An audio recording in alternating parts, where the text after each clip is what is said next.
Oh. I get it. And the comedian who says he gets it this week is called Dom Pare, named Dom Pare, called like he's a dog. He's called Dom Pare. How you doing, Dom? I'm all right, man. How are you guys doing? Yeah, It sounds good. like you're having a good time talking about dicks and boxes. It's Yeah, good. you know, we're not creative, so we go right to the lowbrow to our default positions, which are dicks.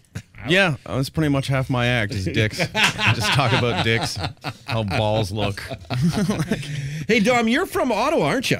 Yeah, man. I started. That's actually where I met Ben. When you just mentioned him there, he's literally the first comic who ever said hi to me when I started on Amateur Night. And he was like, "Hey, buddy," and he used to have weird spiky hair. He looked like one of those troll dolls. And I'm not even kidding. Now he's bald, shaved, and he's got a hat, and he's got it all together. But back then, he looked like an overweight troll doll. It was just desperate. That's really funny. I can't picture Ben with like this big spiky end of the pencil troll doll. Oh, there's always old head shots. Every one of us as a comic has it where it's bloody horrible. It's just the worst.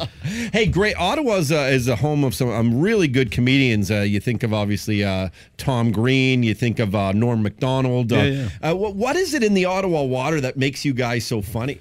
Ottawa sucks. That's why. Honestly, we all want out. Like it's so weird, but it's that whole city. It's dead on the inside. It's so many government workers. You kind of, to stay alive, you have to kind of push the limits with your comedy a little bit and actually refine it because those audiences are really picky and conservative.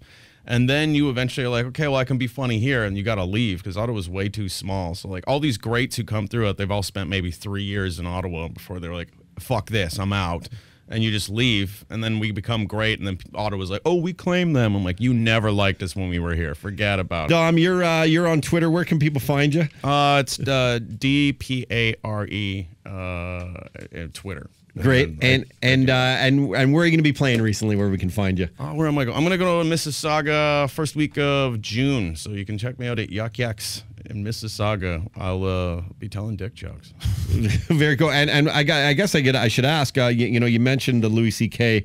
Bit that he did on SNL where he made the jokes about child molester stuff. Well, what are your thoughts on that as a comedian? Do you think that was the right form for it?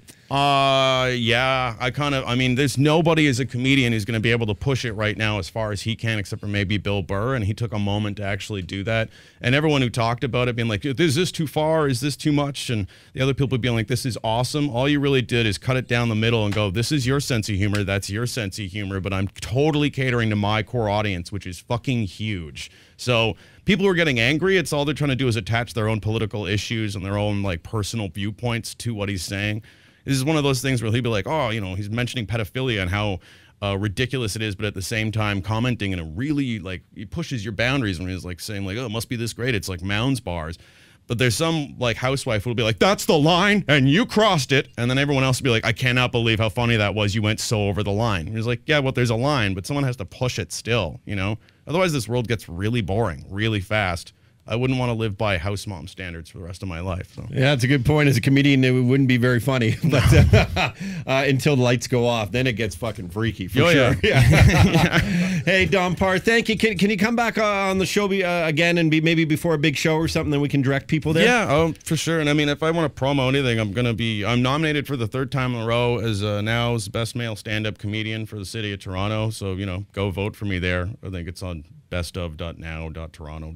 Whatever the fuck, who cares? No, go and vote. You're a very likable guy, and I know you've won a bunch of awards, as you said. Border City Comedy Festival, you won that. I know you've been up in the finals for the top comic here at SiriusXM, which we're doing again. And I'm actually even getting the judge one on like June 23rd or something. I'm excited to announce those details. But thank you so much for your time. You can tell you're a very likable guy, and from what I've heard, I've never seen it. How you're a very, very funny man on stage. So go and check him out. I'll definitely come back. Thanks a lot, man. Thanks, Dom.